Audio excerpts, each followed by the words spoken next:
Imagine walking through one of history's most miraculous urban rebirths.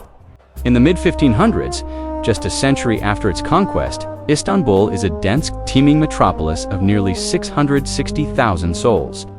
From across the Bosphorus, you can see a forest of minarets piercing the sky above the ancient walls, a testament to an empire at the zenith of its confidence and power.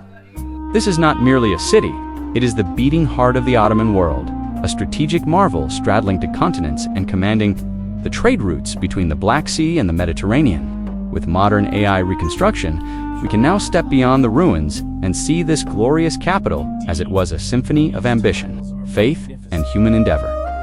Let's begin our journey at the bustling mouth of the Golden Horn.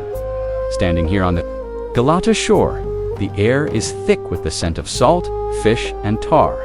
The waterway below is less a harbor and more a floating forest of masts and rigging. Hundreds of vessels from sleek Ottoman galleys to broad-beamed Genoese merchant cogs jostle for space. The shouts of stevedores in a dozen languages create a constant, chaotic roar as they unload silks from Persia, spices from India, and woolens from Europe. This three-town structure of Istanbul, Galata, and Üsküdar, all oriented toward this vital sea, is the true economic engine of the empire. If we step back in time, we see the city's lifeblood flowing not through streets, but across these waters, linking the capital to the farthest reaches of the known world. Next, we move inland into the shadow of the sublime port, to the labyrinthine Grand Bazaar. Construction began here in the mid-15th century, and by the 1500s, it has evolved into a vast covered city within a city. The atmosphere shifts dramatically. The open air is replaced by the dim, dusty glow filtering through high windows, illuminating endless vaulted corridors. The sound is a constant low hum of negotiation, punctuated by the clatter of copper being worked and the rustle of fine fabrics. This is the domain of the Raya, the tax-paying subjects merchants and master artisans whose wealth is generated. Through private enterprise, you can find virtually anything here. Precious Iznik tiles gleaming with floral patterns, intricate silverwork, and mounds of spices that color the very air. What's remarkable is the order beneath the chaos, governed by the market inspector, the mutasib, who ensured fair prices for necessities, embodying the state's provisionist ideal to feed and supply the massive capital. From the worldly chaos of the bazaar, we ascend to the serene order of the Süleymaniye complex, crowning Istanbul's third hill, completed in the 1550s under Suleiman the Magnificent by the legendary architect Sinan. This is the apogee of classical Ottoman architecture. The reconstruction allows us to appreciate its genius fully. The central dome, 53 meters high, seems to float weightlessly, supported by a cascade of semi-domes and elegant pillars. It integrates the grandeur of Byzantine precedents, like Hagia Sophia, with a distinctly Ottoman search for perfect, unified space. But this is more than a mosque. It is a külliye, a self-contained social universe. Surrounding the mosque are a hospital, a medical school, a soup kitchen, caravanserais, and baths. Standing here, it's impossible not to notice the contrast. The sublime spiritual space within, and the vibrant, charitable city of learning and healing without. This complex is the physical manifestation of the Sultan's role as both political, ruler, and protector of the faithful. The city's social fabric is a rigid yet fluid tapestry. At the apex are the askeri, the military administrative ruling class serving the Sultan, exempt from taxation. Their wealth comes from state appointments, but boundaries blur as retired officials and even janissaries engage in trade. Imagine witnessing a procession of a high-ranking pasha, his retinue clearing a path through the crowded streets, a visible display of power. In stark contrast are the masses of Raya, Armenian and Greek artisans, Jewish merchants, Muslim shopkeepers, all organized into their own religious millet communities with internal autonomy. By the late 16th century, new social spaces emerge. AI visualization helps us step into a smoky, animated coffeehouse in Topkapı. Here, for the first time, men from different classes, though seated separately, mingle, debate, and listen to stories, forging a new, more public urban identity. Outside the confines of home or mosque, for all its grandeur, 16th century Istanbul is a precarious beauty. With a population density of over 110,000 people per square mile, its neighborhoods are a tight warren of timber-framed houses. Walking these narrow, muddy alleys, you are hemmed in by overhanging upper stories, the smell of wood smoke and cooking. Fires is omnipresent, and for good reason.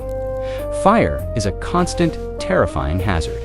A single spark, fanned by the winds off the Bosphorus, can race through a whole district in hours, reducing hundreds of homes to ash. This reconstruction shows us not just the glory, but the vulnerability. The state is ever vigilant, but the threat is relentless. Furthermore, the empire's vast reach cannot protect it from nature. In the Anatolian heartlands, the onset of the Little Ice Age brings severe drought and famine in the late 1500s. This environmental stress contributes to the Great Salali rebellions, sparking waves of refugees and banditry that would eventually weaken the empire's foundations. Stark lesson in how climate can shape human destiny. To understand real life, we must step into a typical mahalle, or neighborhood. These are not defined by wealth, but by religion and ethnicity. A middle-class Muslim neighborhood might cluster around a small mosque endowed by a Janissary commander. The sounds here are domestic, children playing the splash of water at a neighborhood fountain, the call of a street vendor. Houses are modest, partly timbered structures. Inside, possessions are functional. Inheritance records show bedding, copper pots, and perhaps a treasured mirror or clock in a slightly wealthier home. The neighborhood is a legal and social unit, where residents are collectively responsible for each other and maintain a communal fund to help the needy. It is here, in these thousands of interconnected communities, that the true resilience of Istanbul lies. For a final, breathtaking perspective, let's take an AI-aided flight to a vantage point high above the southern shore of the Golden Horn. The panoramic view is staggering. To the east, Topkapı Palace sprawls in its hierarchical low-rise splendor, a city unto itself where the empire is governed. Directly south, the colossal dome of the Süleymaniye asserts Ottoman architectural mastery. Beyond it, the slender minarets of the incomplete Sultanate Mosque future, Blue Mosquenet. Projects yet to come. And presiding over it all, the ancient, converted Hagia Sophia, a permanent reminder of the city's layered past. The hills are a textured patchwork of red-tiled roofs, punctuated by green courtyards and the ribbons of major This is the visual culmination of a century of explosive growth, from a depopulated ruin of 50,000 to a global capital of nearly 700,000. Standing here today, amidst the modern city, it's hard to grasp the sheer transformative energy of 16th Istanbul. This was a place where every stone laid was a statement of imperial confidence, where every ship in the harbor carried the weight of global commerce, and where social orders were constantly being negotiated in markets and coffee houses. The empire's glory was real, but so were its fragilities, the press of bodies, the tinderbox housing, the distant droughts that could unravel the social order. If we could witness this firsthand, we would see not a static painting of the past, but a dynamic, breathing, and often contradictory organism.